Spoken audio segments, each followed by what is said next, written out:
सुप्रभात बच्चों। तो आज की जो पढ़ाई होने वाली है ये आपसे कह दें, जो कुछ व्याकरण से भी नहीं होगी पढ़ाई और ये चैप्टर की भी पढ़ाई नहीं होगी, थोड़ा व्यवहारिक पढ़ाई की ओर हम चलते हैं। देखिए, अभी के दौर में पहले के लोग पत्र लिखा करते थे, अपने सगे संबंधियों को पत्र दिया करते थे, उसका समाचार मालूम करते या फिर अपना समाचार अगले को पहुंचाने का माध्यम था। पत्र क्या था? पत्र एक माध्यम था। आज भी है कि समाचार का आदान प्रदान करने का एक माध्यम है, जरिया है समाचार, पत्र। लेकिन जब से ये मोबाइल हुआ है और बृहद पैमाने पर लोग मोबाइल के यूजर हो गए, तो पत्र लिखना ही लोग छोड़ दिए। पत्र का मेन उद्देश्य है कि अपने लोगों का हाल समाचार मालूम करना या फिर कुछ विशेष जानकारी अगले तक पहुंचाना। लेकिन अब तो मोबाइल पर ही सारी बात हो जाती है, तो पत्र लिखने की क्या आवश्यकता है। हालांकि इस पत्र में के माध्यम से जो पूर्व समय में जो पत्र लिखे जाते थे, तो उसमें कुछ खामियां ये थी कि पत्र तो पहुंच जाता था, लेकिन उसके पहुंचने का ड्यूरेशन का कोई लिमिटेशन नहीं था। कभी कोई पत्र 3 दिन में भी पहुंच जाए, कभी उसी पत्र को पहुंचने में 8 दिन का वक्त लग जाता था, कभी 15-15 दिन के वक्त लग जाते थे, और कभी कभी तो ऐसा भी होता था जो आपका पत्र कहाँ खो गया उसका पते नहीं है, अगले तक वो पहुंचा ही नहीं। तो ये डाक विभाग की लापरवाही से ऐसा होता था। तो इसमें त्रुटि ये थी कि अगर कोई इमरजेंसी बात होता था तो इमरजेंसी का कोई महत्व नहीं रह जाता था। अब जैसे 5 दिन के बाद या 5वां दिन किसी की शादी होने वाली, तो 5 दिन पूर्व आपको पत्र दिया गया, ये जानकारी दी गई। आपने तो सोचा कि चलो 5 दिन का वक्त है, जानकारी मिल ही जाएगी, 5 दिन में पत्र पहुंच जाएगा। लेकिन संयोग ऐसा होता है कि आपकी शादी आपके यहाँ संपन्न हो गई, अगले को शादी के 3 दिन के बाद वह पत्र ही मिला। अब वो कान कपार ठोक करके रह गया कि जाओ हम क्या करें। पत्र ही जो है जो कि विलम्ब से आए, तो उसका ओकेजन जो है जो कि वो छूट गया, वह अवसर उसका हाथ से निकल गया। तो ये सब पत्र के माध्यम से पुराने ज़माने में पहले की जो व्यवस्था थी उसमें ये सब बहुत त्रुटियाँ थी। अब तो जो है जो कि नज़दीक में हो या दूर में हो, जब अपने परायों को कोई सूचना देनी हो तो मिनट में ही वो सूचना पहुंचा सकते हो, है कि नहीं। दिन भर का जो है सो उसका हाल समाचार दिन भर तुम लेते रहोगे, है ना, घंटे घंटे उसका समाचार लेते रहोगे। तो ये सब खासियत है मोबाइल की। लेकिन पत्र के जो दो भाग होते हैं, एक औपचारिक, एक अनौपचारिक। तो पत्र जो लिखा जाता है वो अपने सगे संबंधियों के पास, बहुत क्लोज रिलेशनशिप के पास या मित्र के पास ही पत्र लिखे जाते हैं, इसीलिए पत्र का प्रारूप कुछ और हो जाता है। तो औपचारिक में आ जाता है, आपसे कह दें जो आवेदन पत्र, अनौपचारिक में आ जाता है आपका पत्र। दोनों के प्रारूप में अंतर है। आप देखिए पत्र लिखने का ढंग और फिर आवेदन पत्र लिखने का ढंग, दोनों में अंतर है। क्योंकि एक आप अपने रिलेशनशिप को, आप अपने एकदम नियरेस्ट व्यक्ति को, आप अपने माता पिता, भाई बहन, चाचा चाची, ऐसे क्लोज रिलेशनशिप को आप पत्र दे रहे हैं,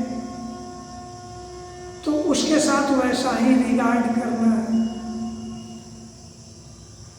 एक पत्र आप किसी दफ्तर में दे रहे हैं, किसी कार्यालय में दे रहे हैं, किसी अधिकारी के नाम से दे रहे हैं, तो उसके साथ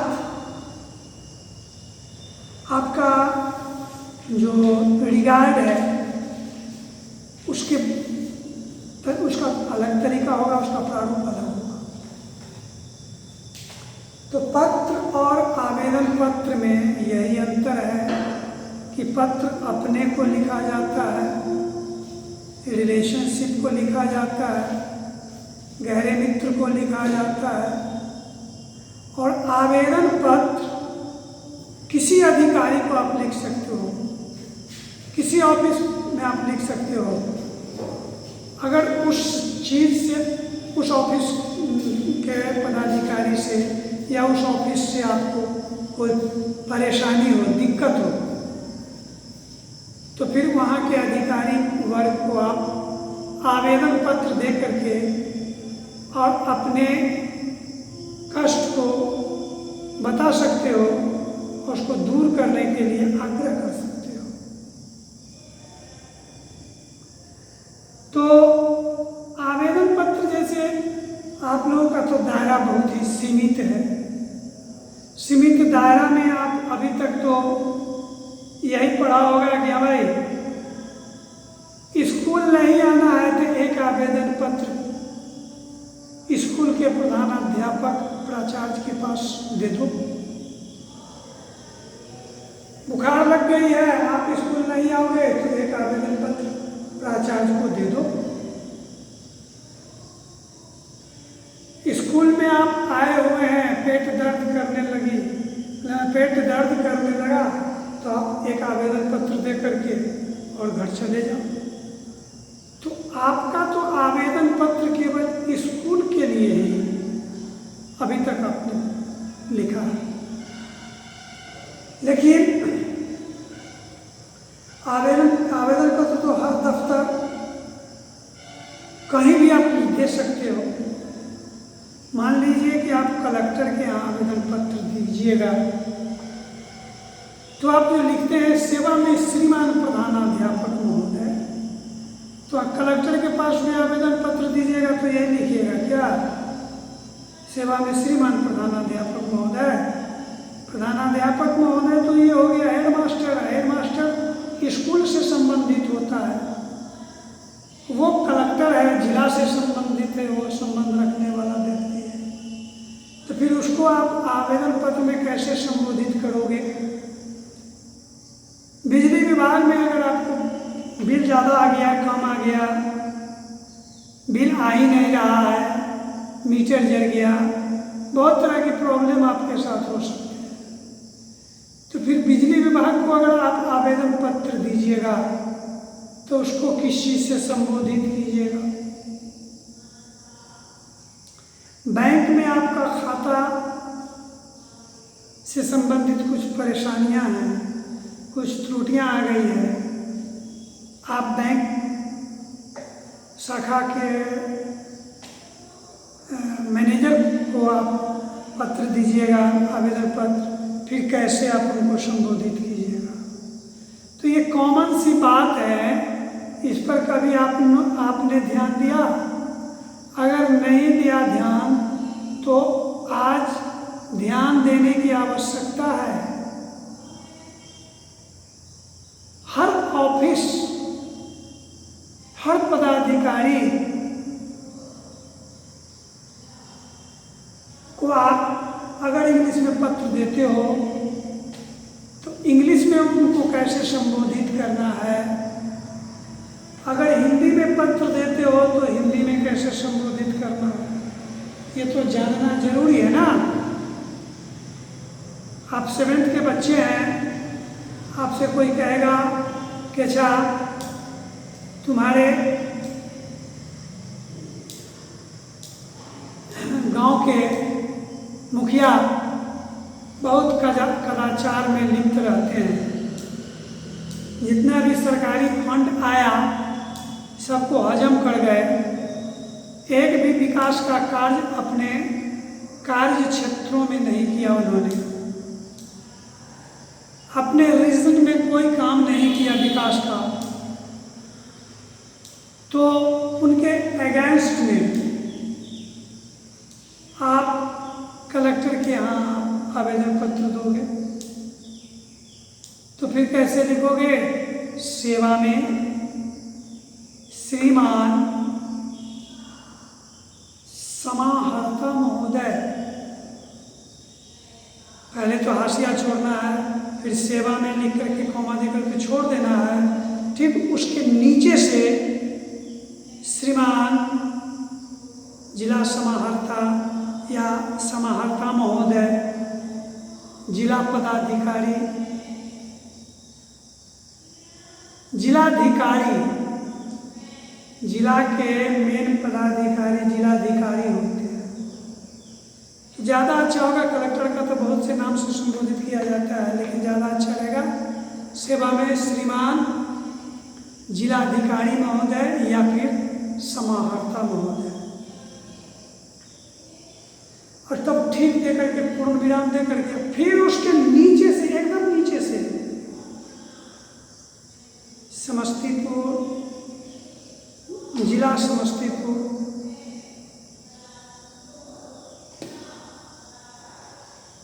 उसके बाद आपको लिखना है विषय,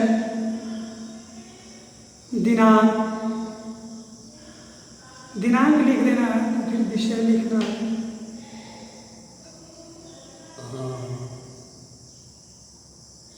जिस चीज के लिए आप आवेदन पत्र देते हो उस विषय को उसमें आप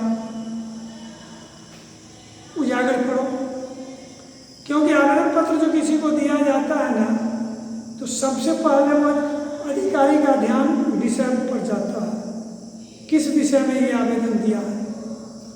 प्रारूप क्या पड़ेगा?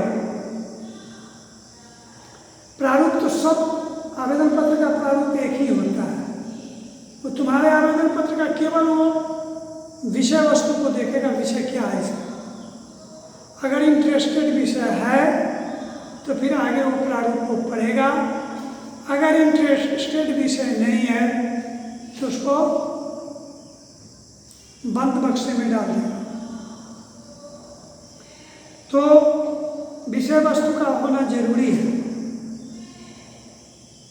विषय वस्तु दे दीजिए, उसके बाद ठीक उसके नीचे लिखिए महाशय, फिर उसके नीचे लिखिए सविनय निवेदन है कि मैं नहीं, दो तरह का पिटीशन होता है, एक पब्लिक पिटीशन होता है, एक खास व्यक्तिगत पिटीशन होता है। तो ये मुखिया वगैरह के संदर्भ में जो शिकायत आप कलेक्टर से करने जा रहे हैं उसमें व्यक्तिगत कीजिएगा, उससे ज़्यादा पावरफुल होगा।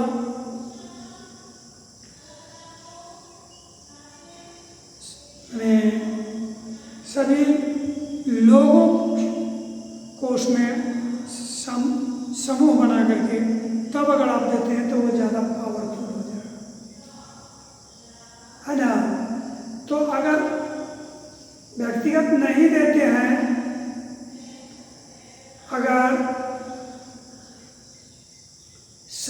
नियमित रूप से अगर आप आवेदन पत्र देते हैं तो इसमें मैं की जगह पर हम का प्रयोग करना होगा। सभी ने निवेदन किया है कि हम फलाने गांव, फलाने कस्बा, फलाना टोला, फलाने वार्ड, ये सब का जिक्र करते हुए का निवासी हूँ। मेरे गांव के मुखिया श्री फलाना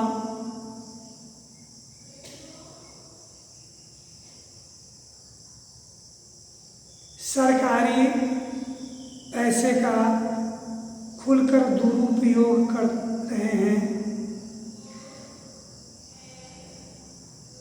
5 वर्षों के दरमियान आज तक उन्होंने अपने क्षेत्र में एक भी विकास कार्य नहीं किया, या अगर सड़क बनवा दिया, थूक लस्सा वाला सड़क है जो बिल्कुल कमज़ोर है, मुखिया तो सड़क बनवा दिया, पेपर में आ गया, सड़क बन गया, पिच रोड हो गया। लेकिन महीना दिन के बाद देखोगे कि खाली उस सड़क पर पत्थर ही मिलेगा, पिच गायब हो जाएगा, उड़ जाएगा। तो पहले जो सड़क था, पहले जो सड़क थी, आज पिच रोड होने के 1 महीना के बाद वो सड़क की दुर्दशा तो और खराब हो गई। इससे तो अच्छा पहले ही बना था। अब बड़े बड़े रोड़ा बिछे हुए हैं सड़क पे, पिच गायब है, साइकिल चलाने में दिक्कत हो रही है, मोटरसाइकिल चलाने में दिक्कत हो रही है, रोज प्रायः दुर्घटनाएं हो रही है। तो ये सब के बारे में उनको कहोगे ना कि विगत 1 महीना पहले ये रोड बनी, जो रोड कहाँ से कहाँ तक जाती है। श्रीमान से आग्रह है कि जरा इस रोड को आकर के अपने स्तर से सर्वेक्षण किया जाए कि 1 महीने भी नहीं हुए हैं, रोड की स्थिति पहले से भी खराब हो गई। आए दिन यहाँ रोज एक्सीडेंट, दुर्घटनाएं होती रहती है रोड के कारण। तो जो विषय वस्तु देना है दे देना है, और तब ये तो मैटर हुआ। उसके बाद लिखिएगा कि यथा श्रीमान से प्रार्थना है कि हम ग्रामीणों के आवेदन हम ग्रामीणों के आवेदन पत्रों पर सहानुभूतिपूर्वक विचार करते हुए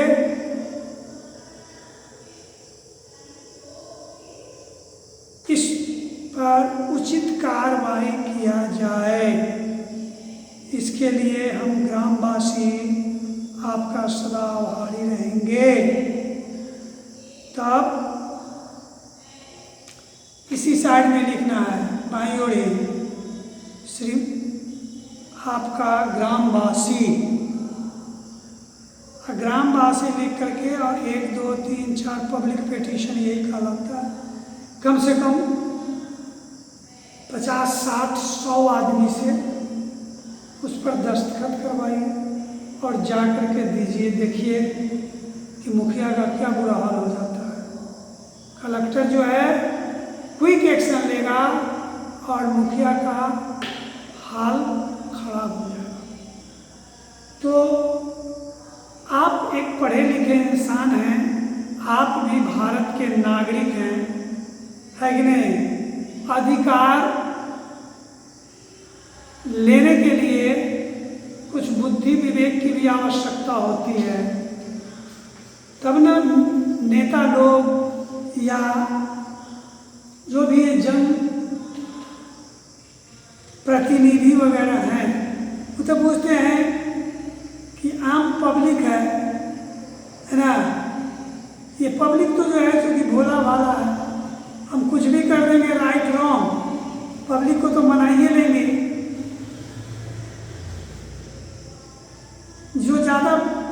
चिड़ियाएगा, उसको मुर्गा भात खिला देंगे, जाते समय 500 रुपया जेब में डाल देंगे, उसी में पूछ। तो ऐसा कैरेक्टर मत गिराना, है कि नहीं? क्योंकि वैसे व्यक्ति का आगे चल करके बिल्कुल वैल्यू समाप्त हो जाता है। आप पढ़े लिखे इंसान हो तो अपने पढ़ाई के बल पर किसी को झुकाने का कोशिश करो। दो में से तुम्हें क्या चाहिए, कलम या कि तलवार? तुम लड़ाई करो ना, लेकिन किस चीज़ से लड़ाई करो? कलम से लड़ाई करो। तलवार की लड़ाई नहीं करनी है, और कलम की लड़ाई तलवार की लड़ाई से भी बहुत खतरनाक होता है। फिर देखिए कैसे आपके टोला में काम होने लगेगा, कैसे विकास काम होगा। क्योंकि मुखिया समझ जाएगा कि नहीं, अब आम जनता नहीं है, अब जनता ये मूर्ख नहीं रही, अब यह जागरूक हो गई है, जनता जागरूक हो गई है। तो हर क्षेत्र में, हर कस्बे में अगर ऐसा 2-4 व्यक्ति एक्टिव हों, 2-4-5 आवेदन पत्र कलेक्टर के पास पड़ जाए तो देखिए ना, फिर मुखिया आपके गांव को आदर्श ग्राम बना देगा। फंड कम नहीं मिलता है, करोड़ों के करोड़ रुपए मिलते हैं मुखिया को, और सब मुखिया सब तो जो है सभी राजा हो गया है ना, और प्रजा के लिए कुछ नहीं किया। इसीलिए नहीं किया कि बुझती है, मुखिया बुझता है कि कोई प्रजा में इतना शक्ति नहीं है कि मेरे अगेंस्ट में जाकर के कलेक्टर को आवेदन दे देगा। कोई नहीं ऐसा करने वाला है, इसलिए अपने मनमानी को करता है। नहीं, 1 से 2 बार अगर उस पर पिटीशन पड़ जाए, फिर देखो वह सही हो जाएगा। तो आवेदन पत्र के बारे में आज मैंने आपको बतलाया। आज की पढ़ाई को मैं यहीं पे स्थगित करता हूँ। कल पुनः इसी वक्त मैं उपस्थित होऊंगा। तब तक के लिए मैं आप लोग से विदा लेना चाहता हूँ।